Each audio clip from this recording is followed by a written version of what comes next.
On this topic, we will introduce you to an evidence-based management capabilities framework.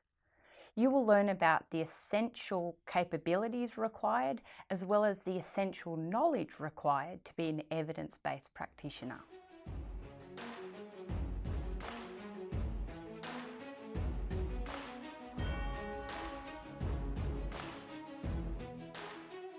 What we hear very, very often is, oh, but we are managers, we have to make decisions fast. And all this evidence-based stuff, that takes too much time.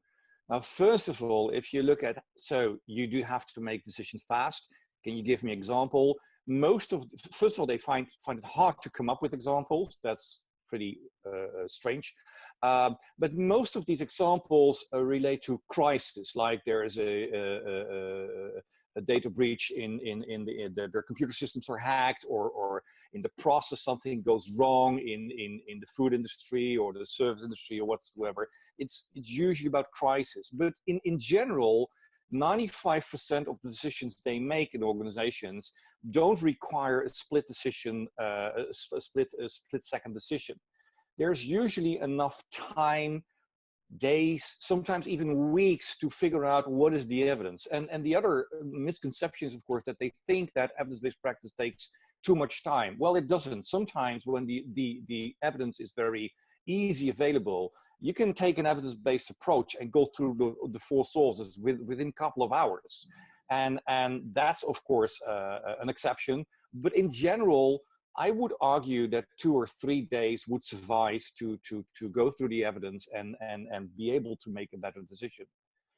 The other thing is that they feel that their judgment is pretty solid because, you know, they're managers, they've been there, they have a lot of experience, they're well trained, they have an MBA, and they assume that their judgment is based on solid evidence. And when you tap into that and you discuss this with them and show them how their judgment can be flawed, they realize suddenly that their assumptions about the way they make decisions are actually pretty wrong.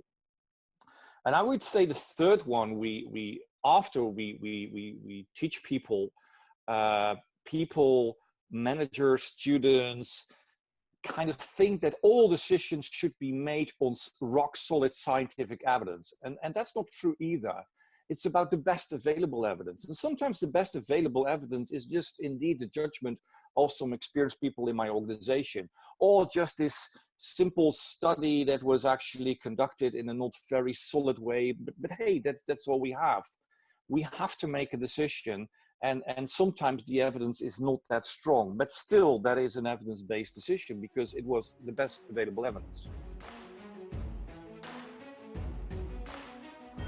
If I had the choice between a stack of research papers so big and a person of the same size who was a great critical thinker, I'm going to go with that person every time, because fundamentally, it's how people use information and how we mindfully reflect on the situations that we're in that's going to have an effect on the quality of what we do.